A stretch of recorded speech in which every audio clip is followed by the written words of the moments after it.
Hello my dear student, welcome to math class. Student, आज हम आपको घन और घनमूल निकालना सिखाएंगे। ठीक है जी। ये हम आपको गुणनखंड विधि से सिखाने जा रहे हैं, है ना। तो देखिए, सबसे पहले हमें देखना होगा घनमूल को समझने के लिए। सबसे पहले हमें घन को समझना होगा कि घन क्या होता है। ठीक है जी। ये सेम ऐसे ही होता है जैसा कि स्क्वायर वर्ग होता है ना, स्क्वायर स्क्वायर रूट, सेम ऐसा ही होता है। देखिए, घन घन क्या है, यानी कि क्यूब, जिसे हम इंग्लिश में क्यूब कहते हैं। जब किसी प्राकृतिक संख्या को दो बार गुना करते हैं तो जो गुणनफल प्राप्त होता है, यानी कि गुणनफल का मतलब है प्रोडक्ट, मल्टीप्लाई करके जो आंसर आया, जो प्राप्त होता है वह घन कहलाता है। जैसे अगर हमने वन को वन से मल्टीप्लाई करा, फिर वन से मल्टीप्लाई करा, तो यानी कि दो बार मल्टीप्लाई करा, तो वन वन जा वन और वन वन जा वन, वन आ गया। टू को भी हमने इसी प्रकार करा, टू मल्टीप्लाई टू फोर, और फोर टू जा एट। तो इस तरह स्टूडेंट, जो ये तो है वन का घन, ये है टू का घन, और ये थ्री का घन, ये फोर का, ये फाइव का, ये सिक्स का, ये सेवन का, ये एट का, ये नाइन का, और ये 10 का घन है। तो स्टूडेंट, आपको ये सारे 10 तक के घन याद कर लेने चाहिए। अगर आप याद करेंगे तो आपको समय कम लगेगा, ठीक है, किसी भी क्वेश्चन को करने में। और नहीं तो इन्हें मल्टीप्लाई करने में कोई ज्यादा समय लगता ही नहीं। जैसे आपको 9 का निकालना, तो 9 के दो बार मल्टीप्लाई कर दो, 9 9 जा कितने हो गए 81, और 81 की 9 से मल्टीप्लाई कर दो, 729 आएगा। तो स्टूडेंट, अब 10 10 10 यानी कि वन की मल्टीप्लाई करेंगे वन ही आएगा, जीरो की मल्टीप्लाई करेंगे जीरो ही आएगा, 3 जीरो आ गई, कि नहीं सेम, है ना। तो ये तो बहुत आसान है, आप इनके जो घन निकालने होते हैं बहुत जल्दी निकाल सकते हैं। किसी भी प्राकृतिक संख्या के घन निकलते हैं। ठीक है जी। और घन का जो सिंबल होता है हमारा, ये वाला होता है, यानी कि किसी की भी पावर 3। क्यूब का मतलब पावर 3, ठीक है ना, यानी कि घात 3। तो ये क्यूब का आपका चिन्ह है, समझ गए। कभी कभी क्वेश्चन आ जाता है स्टूडेंट कि भाई इसके जो संख्या दी गई है उसका इकाई का अंक बताइए, यानी कि यूनिट डिजिट बताइए, इकाई अंक।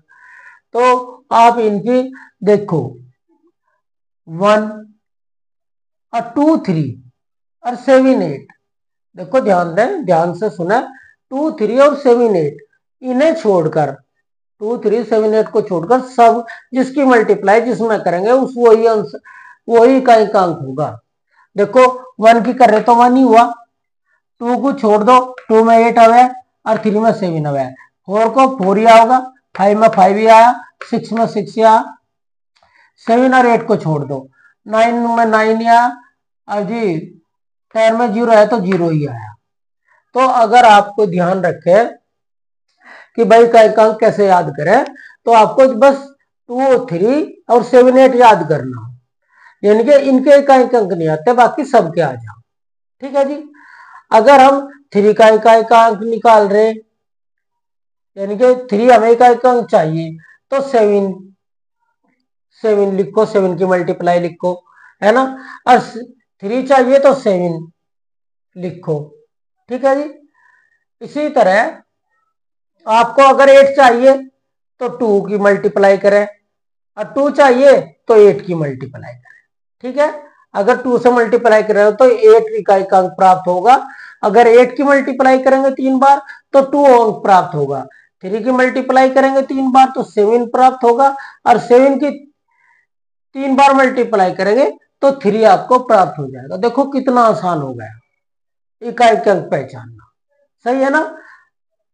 और तो आप इन्हें याद याद भी कर सकते हैं। अगर आप भूल जाए तो मल्टीप्लाई कर ले, 1 मिनट में आपको पता चल जाएगा कौन सा इकाई का अंक है, यानी कि इनका 10 तक का वर्गमूल क्या है।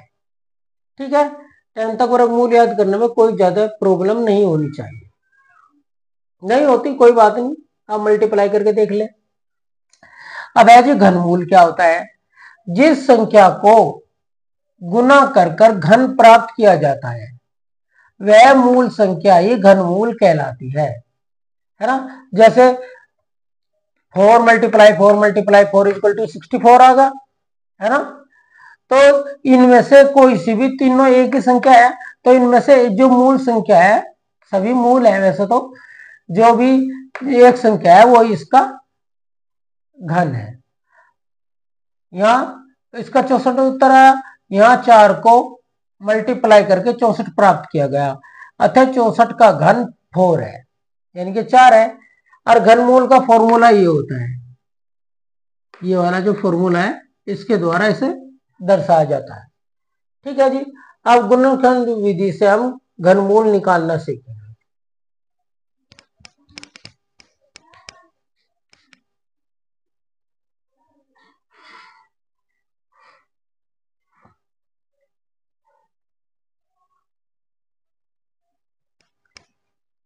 देखिए, अगर 10 तक के आपको किसी का घनमूल निकालना हो 10 तक, तो आपके याद भी है, आपने यहाँ से भी देख लिया, आप उसका इकाई अंक पहचान लेंगे कि भाई अगर इकाई अंक वो नहीं आता जो सा आना चाहिए मल्टीप्लाई करके, है ना, तो आप सोच सकते हैं कि भाई ये गलत आंसर है ना।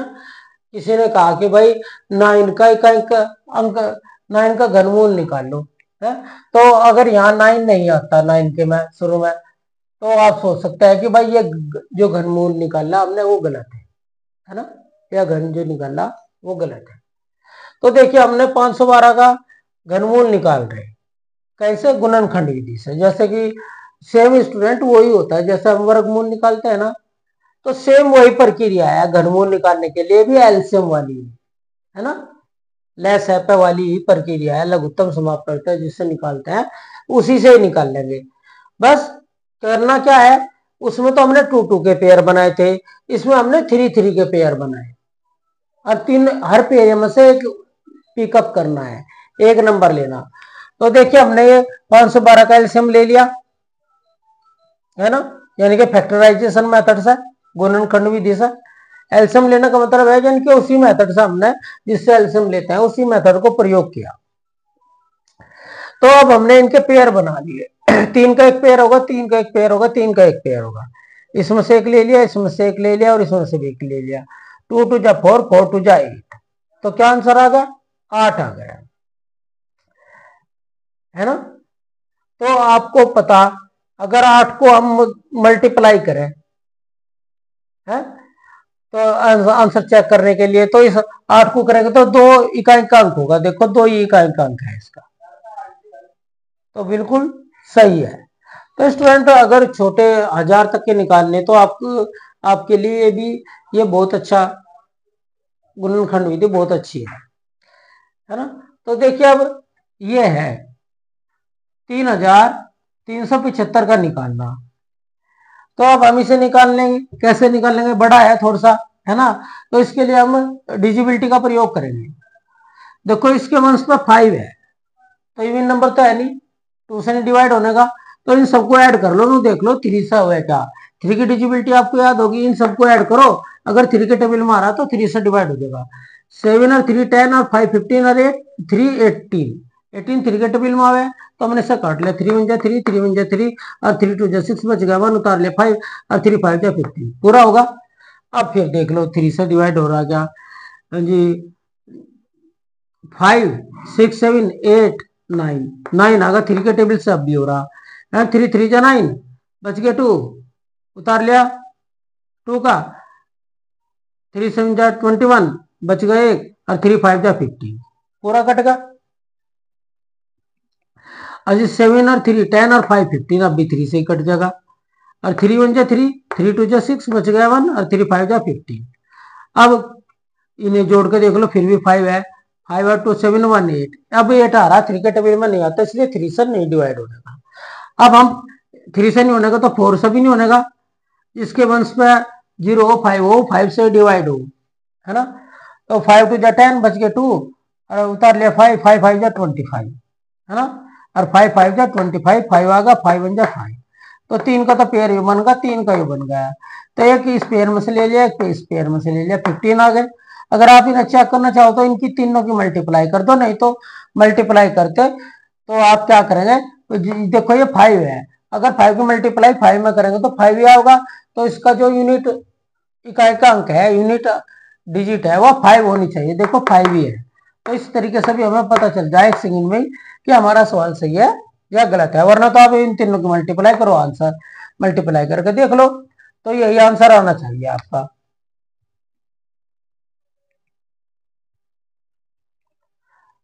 तो जो भी आपने जिस क्वेश्चन को सोल्व करा वो आंसर होना चाहिए, ठीक है। अरे एक मेथड और है, अगर स्टूडेंट 10 से ज्यादा है, 4 डिजिट है, 3 डिजिट का तो इस तरीके से निकलता नहीं, लेकिन अगर 4 डिजिट है तो देखो जो भी यहाँ इकाई का अंक है वो संख्या लिखो जिसमें वो इकाई का अंक आता हो, है ना। जैसा 5 की 5 में करेंगे तो 5 आएगा, तो हम लिख देंगे यहाँ। अगर यहाँ से 8 होता तो हम 2 लिख लेते यहाँ, क्योंकि 2 की बार मल्टीप्लाई करेंगे तो यहाँ 8 आता, तो जिसकी मल्टीप्लाई करके यहाँ आए वो ही लिख लें यहाँ। अब इससे वंश वाले डिजिट से आगे 2 अंक छोड़ देंगे, और जो बाद में जितने भी अंक बचेंगे उन्हें फिर यही करेंगे। देखो